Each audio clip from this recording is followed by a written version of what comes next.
Saratola TV. Voilà, même dans l'état congolais. Or, ce sont des mamans, en tout cas, bazo ko mérité et belé. Ba maman le yanda ya oyo, bazali ba vrai icône. Ba maman le yanda ya oyo, ba est vrai et belé na théâtre ya mboko oyo. Saratola TV.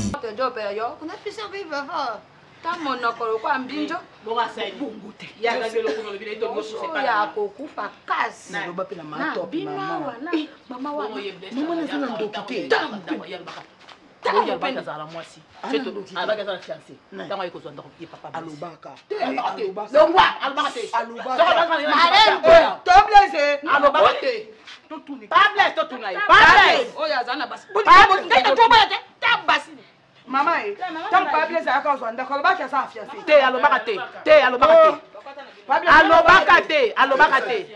Té alobakate. Oui, alobakate. Té alobakate. Té yo so za to mito pe sonda. Té azalakate, alobakate se ba. Mama yeyo, yo zalakate. Nathalie célibataire, mais nazana fiancé. Ni ya. Nini, o se kala ngate pa na yo, so sa bobima. So sa ngate bobima. So maman vandi. Maman, est-ce qu'on fait n'importe quoi? Maman, pour la nuit, il faut ezalaka kana ba matériel.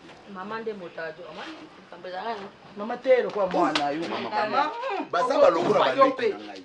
Comprends? Baza ba leki. Yo kwa na scène bo support ndaka. Maman de moto.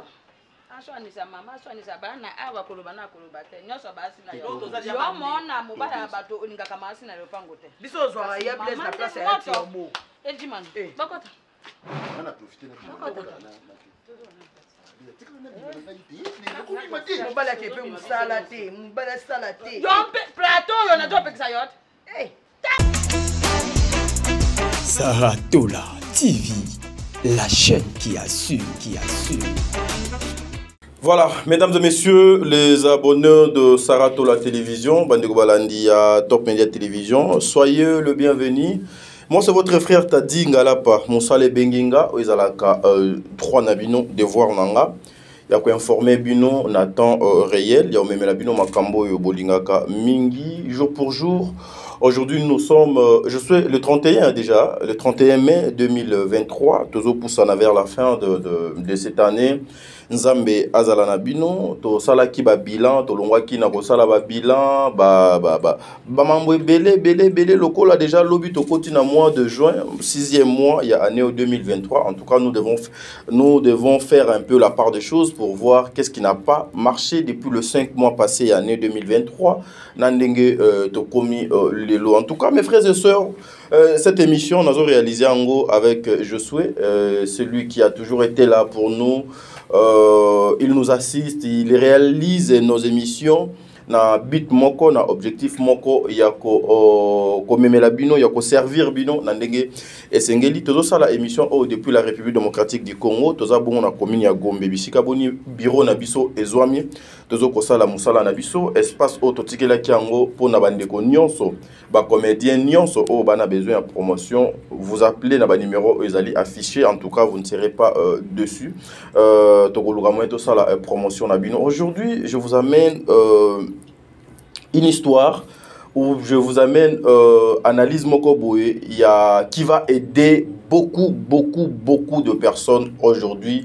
Bandeko na biso, il y a des comédiens, bandeko na biso, il y a des musiciens, c'est-à-dire la communauté congolaise en général, les solos oyo, analyse otozo sala, ça va vraiment vous aider. Nandenge bolingaka mingi. Et j'invite encore une fois famille Bota, Mobimba, ba fan nyonso ya maman Belvi, ba fan nyonso ya maman Dinana, ba fan nyonso ya maman Ursile Pechanga, ba fan nyonso ya président Caleb, ba fan nyonso ya maman Topwato, ba fan nyonso ya maman Leyandaya, ba fan nyonso ya maman Fatou Miracle, ba fan nyonso ya maman Sonia Evoloko, ba fan nyonso ya président Douche, ya président Bodo. Donc ça dire ba fan nyonso ya ba mourir ya théâtre ya mboka na biso. Je vous invite à prendre part na émission Oyo, na analyse Oyo, parce que ça commence à faire tellement très mal et on ne sait plus où allons-nous. nini oyo ezali sima ya bamakambo oyo lobby ekozala ndenge nini. C'est la jeunesse aujourd'hui qui est bafouée, tournée les dos, la jeunesse qui est dans le noir, la jeunesse oyo emballée avec des personnes qui ont déjà tout fait na vie na bango bazo kende vers retraite, qui cherchent à amener la retraite na bango ba kende na mulongo ya jeunesse. Alors nous le jeune, qu'est-ce que nous devons faire? Apport na biso et kozala nini, implication na biso et kozala na niveau nini, et qu'est-ce que nous pouvons comment pouvons-nous réfléchir face à ba fléau oignon so ezo ko entourer ba homme public na ba o biso pe tout soutenir. Voilà pourquoi je vous avais dit famille Libota Mobimba, pas de distraction. Vous savez, Belleville, c'est une femme qui a toujours été déterminée. Oyo Lelo, aujourd'hui, tout ce que les bon Dieu fait à travers cette dame, tout ce que Belleville pose comme acte, si au moins nous, aujourd'hui, on vient pour parler de ça, pour apporter notre soutien, à la fin de la journée, ça tourne le col à insulte, ça tourne le col à nous sommes contre les autres. Non, nous là, on n'a jamais été contre les autres. Bissoto Zalagawana, justement pour faire notre travail. Et je vous ai toujours dit que moi, je fais la promotion aussi de maman Belleville. Ndenge na sala kaya ba maman Dinana, ba maman na biso misusu, ba Ursule Pechanga. Donc quand je viens comme ça, c'est pour vendre son image et son produit.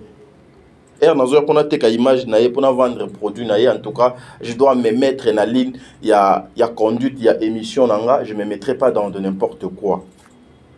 Je vais poser une question aujourd'hui, mesdames et messieurs. Pourquoi l'élo vérité dans la communauté est commis le coup à insulte? Pourquoi aujourd'hui, lorsque quelqu'un essaye d'apporter un plus de connaissance, de savoir-faire sur un dossier, il devient Moukala à commis contre. Cette émission, non, pas Sabino, Mambo Ebele, Makambo Ebele en tout cas, où vous allez vous retrouver. Mes familles Libota, objectif Ezaka Moko, abonnez-vous massivement. Donc, comme il y a plus de 214 000 abonnés, en tout cas, Nzambe a continué à couper sa liste Sobino temps moyen, il y a qu'à continuer, il y a qu'à maximiser la recette na Belleville Télévision. Film Nabino déjà Ezawana Kombo Nango Ezali réalité de ma famille, c'est un film où Ezali na ba surprise de Belé na 4 avec des acteurs où ils sont capables, il y a quoi incarner rôle nyonso, il y a quoi Sabino au nyonso bino besoin nango besoin. Voilà, avant que je nazo manazela machine poto bana vraiment émission na biso, une pensée spéciale à maman Bijou Ketani, maman Bijou Ketani, merci infiniment maman pour na passage conseil nabino, que le bon Dieu vous bénisse, que le bon Dieu araignée na famille na ndaku na ba activité na yo nyonso au bon na papa Jean Pascal Leka boss. Un grand merci à vous maman. Maman na Déborah, maman na Daniel, maman na Lorraine, la mère de plaisir, Nzambe Azala Nabino. Un grand merci à vous, maman na Tadingalapa. Un grand merci à vous, maman Bijou Ketani. En tout cas, vous êtes une bénédiction pour nous les autres. Un grand merci à maman Déborah Lubanda Kilo, mère à Calgary. Merci beaucoup, maman Déborah. Maman surprise, un grand merci à vous maman, un grand merci à maman Zozo, la femme de papa Noé Mabakala Nzinga, la Cour suprême, Nzamba Batelabino, maman Naba Isaac, Josué, Miracle, c'est-à-dire maman Zozo, Nzambe Abatelabino depuis Canada, na Calgary. Un grand merci aussi à notre maman Émilie Setimaïnga, la présidente de ONG La Vida, qui s'occupe des orphelins, de personnes démunies et Ezwami Bongo na commune ya Kikisenso na Kinshasa awa depuis Mboka Ezwami yo na Canada Nzambe abatela yo. Bertin Konde l'infirmier clinicien Mbongo propre, que le bon Dieu vous bénisse aussi mesdames et messieurs. Ba mère fan la Pesibinombo te Sol Mbemba, président Bébé, maman Nathalie Nana Mosibou, Angelos Karwan, Fatou Dokonti Makia Lakumba, Madeline Aketa, Tatapo Fapekato, Jenny Beta industriel, boza tellement ébélé, Nzambe Azala Nabino, Biso Awato continue ko sala musala na biso. Mais avant de commencer, je dirais toza atana problème na moto mon côté.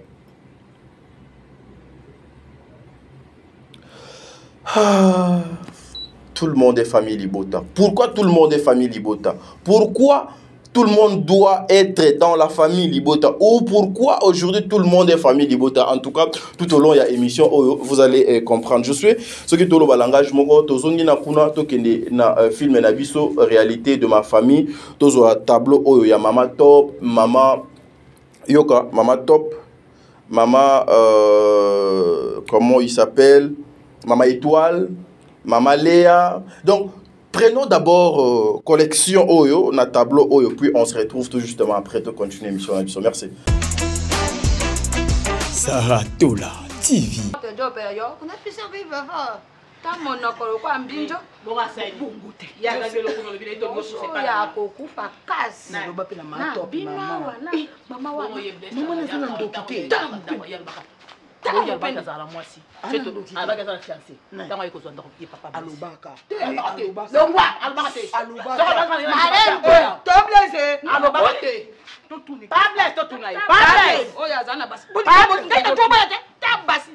Maman, tant que Pablo est à cause de Colbach, ça a fiancé. Té, alobakate. Té, alobakate.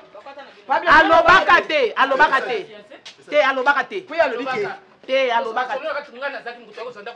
Té, yo soro zali to vite pe sonda. Té, azalakate. Alobakate c'est batté. Maman yeyo, yo zalakate. Nathalie célibataire, mais Nathalie a fiancé. Ah, ni ya.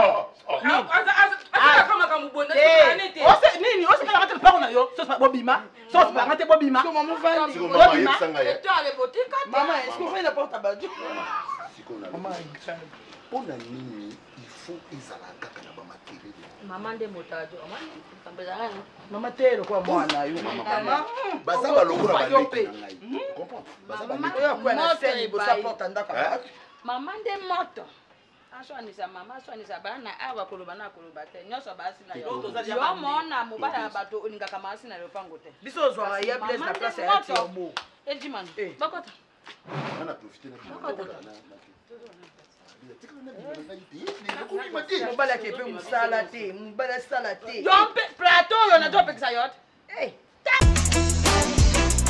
Saratola TV. Voilà, merci mesdames et messieurs de retour sur ce plateau. Là, vous avez vu c'est Mama Top qui est sur la scène, Mama Léandaya, Mama Marie-Jeanne Bololé, Mama Étoile. En tout cas, je suis très heureux lorsque je vois Mama Nabiso, les acteurs Yambo Kanangai, les actrices Yambo Kananga se donner comme ça à leur travail. En tout cas, ça fait quelque chose de bien. Maman Oyo bazo ko mérité respect, bazo ko mérité considération, maman Oyo bazo ko mérité ébélé même dans la société congolaise, même pour la politique de notre pays, même pour les autorités Yambo Kanabiso, de voir une maman comme Mama Top. Nani akoka kiko imaginer que Mama Top, avec son âge, pouvait kokoma à incarner Bajari Yabarol Oyo. C'est lorsque vous êtes une actrice, un acteur, en tout cas, il faut aller sans frontières. Et moi, je me dis, maman nyonso bafandi, basangani, bazo sala kaka musala moko na ndenge moko musala o ba nigérien basala. Mais au komona ba maman o ne sont pas baza valorisés, te baza respectés, te et pas ba journaliste et pas ba collègue na bango. Et pas même il y a l'État congolais. Voilà. Même dans l'État congolais. Or, ce sont deux mamans. En tout cas, bazo ko mérité et belé. Ba maman Léanda ya oyo, bazali ba vrai icône. Ba maman Léanda ya oyo. Ba est vrai et belé na théâtre ya mboko oyo. Voyez-vous un peu? Ba maman Léa oyo. Ba maman Léa oyo. Ils ont basali belé na théâtre ya mboko. Mais bazo continuer kaka ko travailler. Bazo continuer kaka ko travailler. En tout cas, nous devons être toujours derrière bango. To accompagner bango, to zalana bango, to fandana bango, to ça la promotion na bango. Le respect que vous donnez à votre maman, vous pouvez facilement aussi copier ça et pas ba maman ou na ba papa ou. En tout cas, maman Belle-Vie, encore une fois, merci beaucoup pour la réalité de ma famille parce qu'il y a des familles qui se retrouvent comme ça. Et puis, il y a des maisons aussi comme ça, porte ses alliés ébélés, foutre là ébélés, et créer toujours des autres. et crée toujours incompréhension, jalousie et zalaka. Et puis ezape na ba ser mususu pe ba sala ka ba jera makambo o mama top azoko sala. C'est-à-dire azo sala makambo nyonso na nko po kaka mobali ya moninga achayeka. Ezali leçon mobimba, ezali conseil mobimba. Ezape na ba mama lupangu mususu lokola ba Marie Jeanne Bololé ka ndenge azawana. Musala na ye songi ya kosakana te. C'est comme ça, baza et belé, ce sont des réalités obiso tozoku tananango na Kinshasa awa na bandaku na biso na communauté congolaise aussi. Ezape na bandeko misusu pe na poto bakoza la ba voisin voisine. Eh makambo donc ça les maka. Donc nous devons toujours aller chercher ya kozwa quelque chose moi leçon na makambo nyonso ezokoya. Je veux parler quelque chose lelo bandeko nanga. Oh lelo ezoko sala pasi et pas batu ebele. Oh lelo e nécessita kaba insulte et pas batu ebele. Na ebité ezalaka la mauvaise foi. Ezalaka manque de compréhension, manque de sagesse ou manque d'intelligence. Dernièrement, je faisais des émissions ici pour vous dire, en tout cas, ma pratique, il y a bande konabiso, il y a les abakouk, et ça la bienté. Et ça la bienté parce que bande konabiso, il y a les abakouk, na bande konabiso, ba chinois, mode ya travail na bango, na mode opératoire na bango, façon na bango, ya kosa ila makambu ezalaka vraiment moi correct pénaté. Pourquoi? S'ils ont ce qui est moi problème avec une personne, avec une actrice ou un acteur, ou bien congolais moko boy en général, ba kena ko toucher toujours na ba famille. Ba toucher na maman, ba toucher na papa, ba toucher na bana, ba toucher na mobali. Ba toucher famille na yo ba memi yango na internet à travers le miniature même de personnes innocentes. Ezali ba pratique au biso to bano télémélango a pe to télémélakango nuit et jour parce que ezali malamuté. Nga inde naza une personne publique mais famille nanga baza na bango na tina ya kozala ba personne publique té. Belvinde mutazali personne publique mais maman n'a été Ursule Ndemutaza personne publique mais maman n'a été tata n'a été. Mais nous avons vu beaucoup de personnes amener même ces familles sur la place publique. Tout ça donc est à la canine ko yinisa batu na batu. Et ça la politique il y a diabolisation ba parti politique mosus et même na biso na Congo awa. Oh lelo ba erreur wana ba gafane koti na ba vie il y a ba parti politique et belé na mitou il y a ba congolais belé. Or, ils allaient pratique, ils ont nuire, ils ont détruire. Ils ont ça la malamoté na kati ya communauté.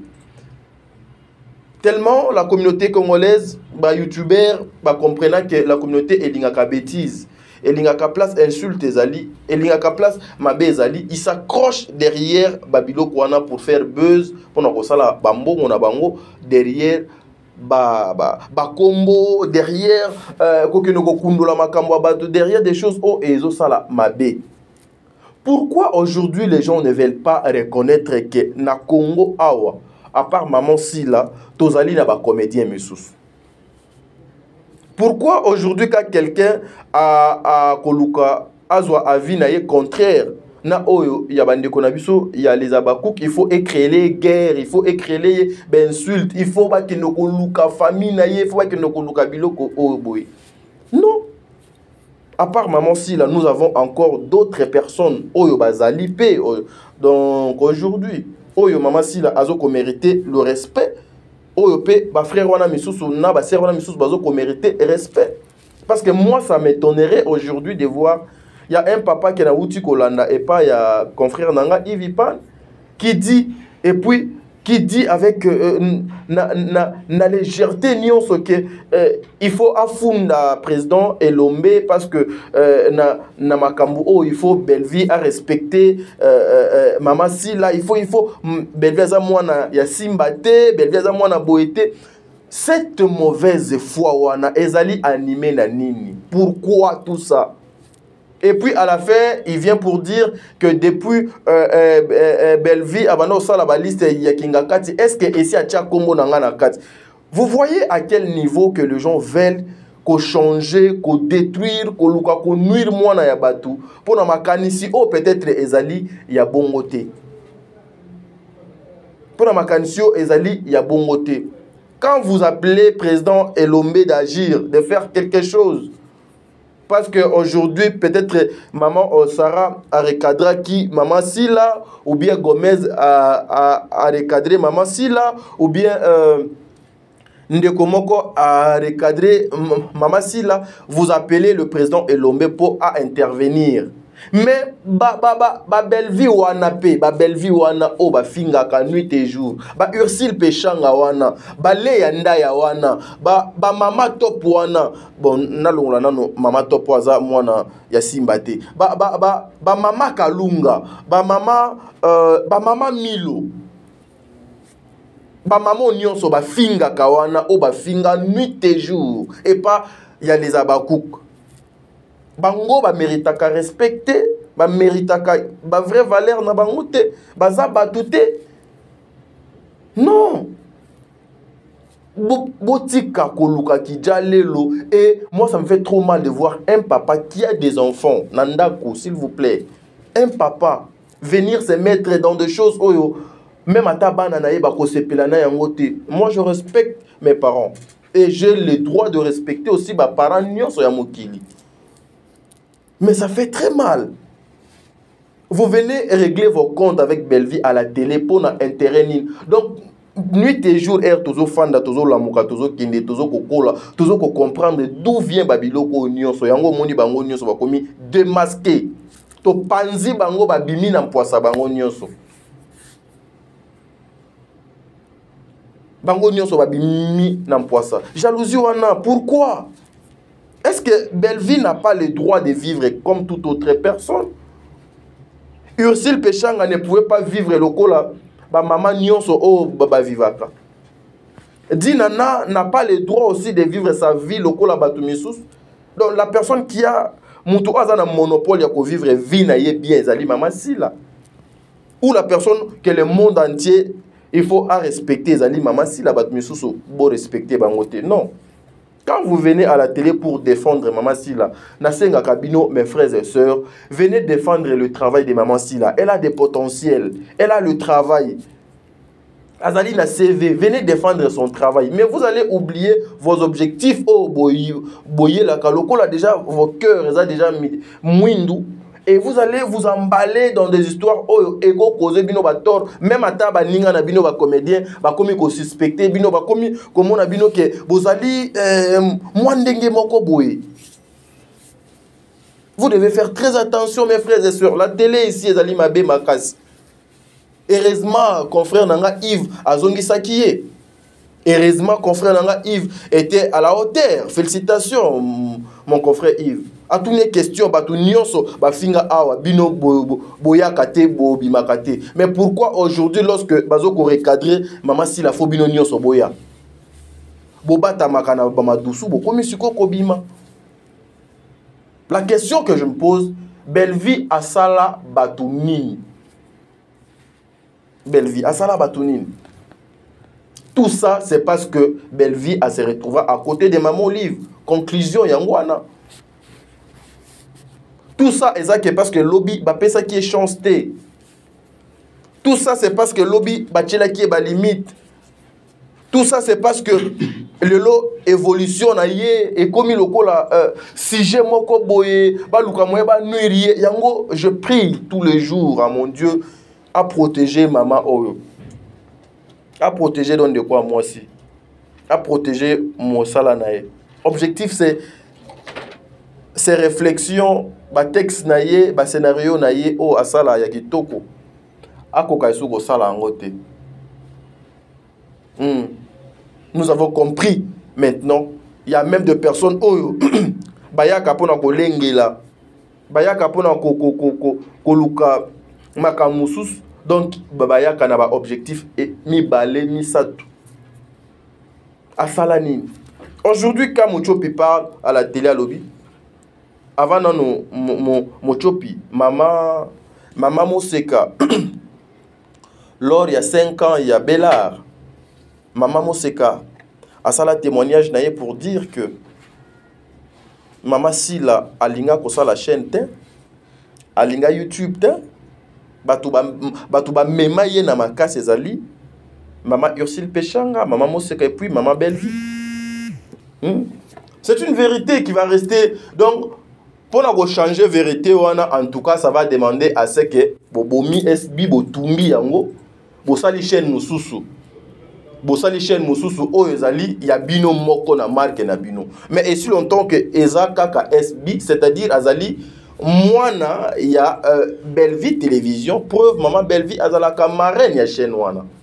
Yé moko Maman Sila Moutouda Loba. C'est qu'aujourd'hui, quand quelqu'un vient pour parler de ça, et qu'on crée un nuit pourquoi, et qu'on crée une insulte pourquoi, et qu'on crée une bêtise pour la nini. Parce que c'est la vérité, et qu'on dit qu'elle a changé. Ce qui choque, c'est la vérité pour nous voyez, Belle-Vie Moutou a assisté, ne connaît pour asa la chaîne.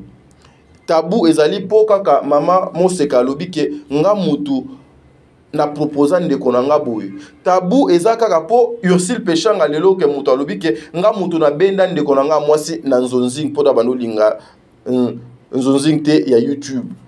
Et comme problème. Mais c'est une vérité. Beaucoup éviter en ndenge nini. Toza ata na problème na Moutou te.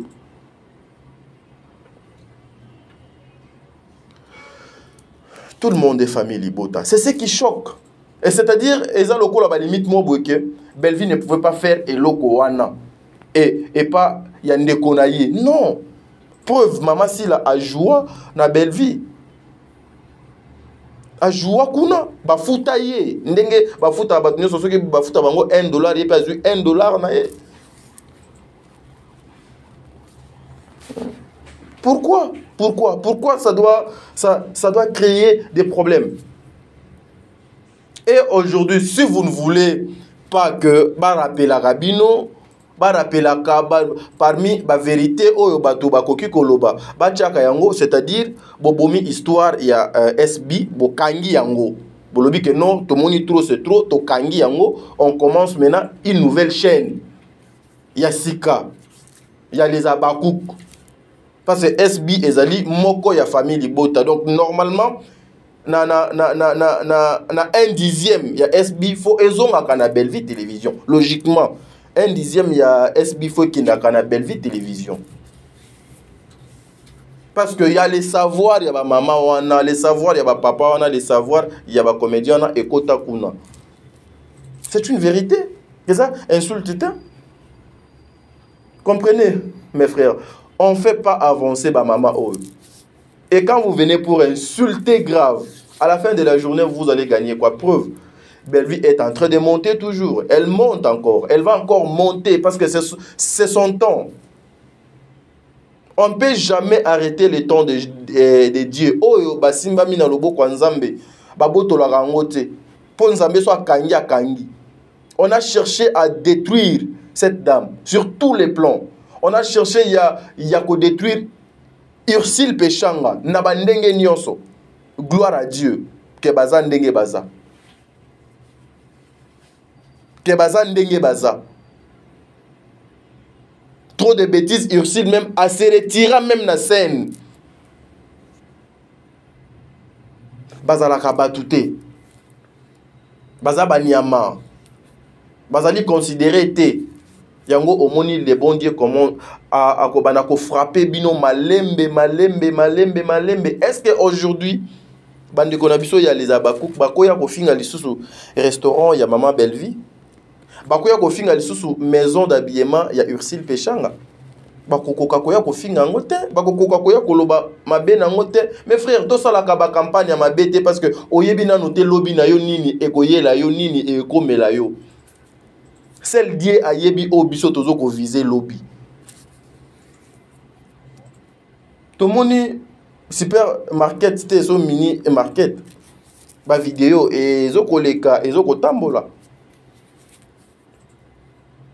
Comprenez? Bozala kana nous presser. Nous voulons à ce que bato yo bazala uni.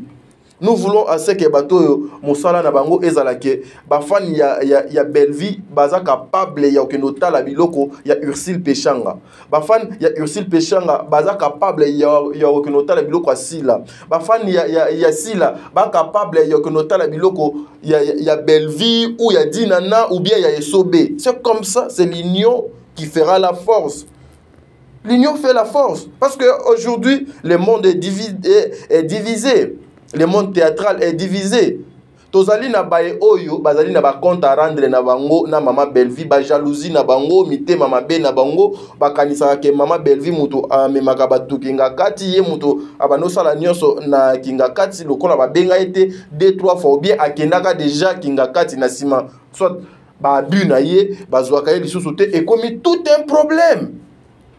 Tout un problème. Ya koluka koya kocha charge kilo na mutu ya mwana batu. Non, ce n'est pas bien. Elle a le droit aussi de respirer, elle a le droit aussi ya ko bénéficier na ba respect. Ezo ko sopa bino na degré moko, ezo sopa bino makasi pena. Mais nzambe a continuer ka ko surprendre bino. On continue à combattre la bino, pour monaka avancement. Il y a des conditions pour minimiser na ba télévision. Aujourd'hui, vous proposez biso qui marché sur super market et vous-même vous avez le résultat. Vous-même vous avez la vidéo. Vous-même vous pouvez vous rejoindre na ba makamoni sur bo finga kabatu na boya ka bo finga abatu. Mes frères, moi je ne peux jamais me mettre là pour commencer à insulter Maman Sila. À aucun jour, aucune seconde. Jamais, je ne le ferai pas. Mais ma vraie valeur à maman, on a besoin de respecter en côté. Besoin de en valeur. Voilà pourquoi moi quand je viens, je vais parler de Bellevie, je vais parler de Dinana, je vais parler, il y a Ursule Pechanga, je vais parler, il y a Maman Top, je vais parler, il y a Maman Kalunga, je vais parler. Je prends ma kamouya bango na tiango en valeur. Aujourd'hui, s'il faut parler des Bana Simba. Aujourd'hui, s'il faut parler des Bana Simba. Combien de Bana Simba qui entourent Maman Sila? Qui est moi na Simba? Combien? Combien? Baza combien? Vous se posez la question telle pourquoi bandeko wana au bazali censé d'être ensemble les familles, mais le lot baba distance moi donc comment? Moi il y a quelqu'un qui m'a appelé pour me parler de maman Fatou Miracle, quelqu'un qui m'a appelé pour me parler de maman Léandaya. Il y a une personne qui m'a appelé encore pour me parler de maman Ursule Pechanga, de maman Bellevie. Quelqu'un encore qui m'a appelé pour me parler de maman Sonia Evoloko. Batouana Nyoso Chenouana, ils étaient amis avec maman Sila. Mais aujourd'hui, la majorité à Batou n'a tangi kombo, on a même pas numéro na bango na ba téléphone et à la raté. Pourquoi toujours une seule personne? Il faut que le moyen koyeba. Il faut que le moyen koyeba. Les insultes dans les réseaux sociaux, et ça c'est pour les faibles. Dieu est bon. Chaque mois, Bellevie est entrée à 4 films. 4 ou 3 films chaque mois. Étalema, mais au moins Azoko pesa oye a pesaka. Ce que j'aime chez cette dame, asala makamote pour a calculer que X asala kia ou bien Y asala kinga pena sala non. Ce que j'aime donc pas naie, nous avons soit passé 2 vues, gloire à Dieu. Soit doit passer 3 vues, gloire à Dieu. Elle vient juste pour faire son travail. Mes frères et sœurs, le temps est dur. Vous qui entourez maman Bellevie, famille Libota, vous devez être prudents. Ce combat n'est plus professionnel. Combat est commis spirituel et puis physique. On peut utiliser toute personne pour appuyer na maman pembeni ya maman Bellevie. Toute personne. Preuve. La majorité a baliaka na maman Bellevie. Baliana Maman Belle-Vie. Aujourd'hui, bozo komona ba résultat ba chaîne à makambo oyo. Ndenge bazo koma démasquer na télévision sur la place publique. Sur la place publique. Ndenge bazo koma démasquer. Nous prions que le bon Dieu a protégé patrimoine oyo. Je sais que les alliés savoir naie, mayele naie, détermination naie, engagement naie, ne ezo sala mal na batu misous parce que aujourd'hui au Congo, balingi te baye o bazo ko sala musala malamu. Balingi te baye o bazo ko pesa le meilleur na bango. Balingi te baye o yo bazo koko ce qui embrasse tout le monde. Balingi te baye oyo baza malamu. Yango adage malubi bato malamu na mokili ba umela raté. Mais Belle-Vie avec son travail a umela. Parce que biso to sambela kapé.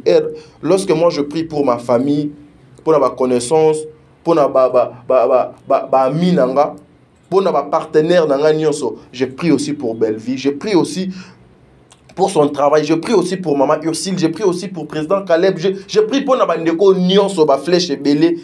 Ezalaka lancé vers bango. Mission ezalaka nini, c'est comme on a yé par terre. Mais en réalité so tali ba wana nyonso. Ba wana nyonso, bazane loko na gorge awa e kanga bango ya Belle-Vie. Nazala na bino malamu. Nasala bino donc eloko te. Ah brr. Bobaluka. Dieu est juste. En tout cas, merci na ba maman na biso, ba papa na biso bazo continuer ko sala musala na bango malamu. Bandeko na biso bazo continuer ko œuvrer na monde ya théâtre. Nzambe azala na bino.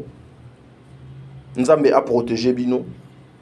Merci pe na ba oyo jusque là bazo continuer ko sala ka Belle-Vie télévision confiance. Merci na bino nyonso.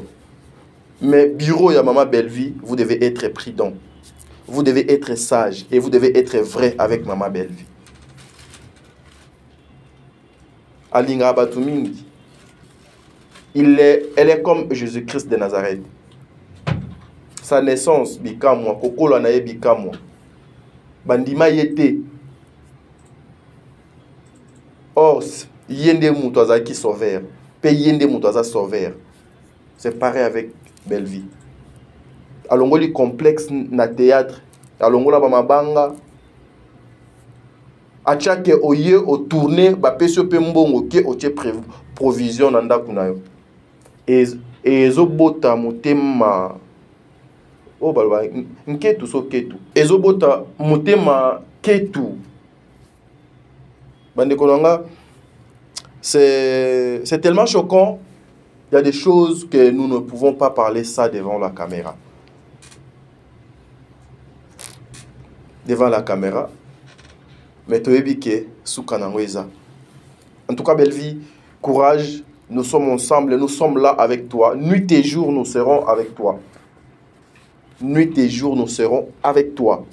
On va vous accompagner. Ndenge to accompagner, bandeko na biso misusu, ba maman na biso misusu, ba papa na biso misusu, nous allons t'accompagner comme ça. Lobio koleka lelo, moi c'est Tadingala pas. Émission la mieux qui l'écho de bonne conduite. Donc, Tani Malasima. Lobby et Koleka Lilo. Merci beaucoup, je souhaite.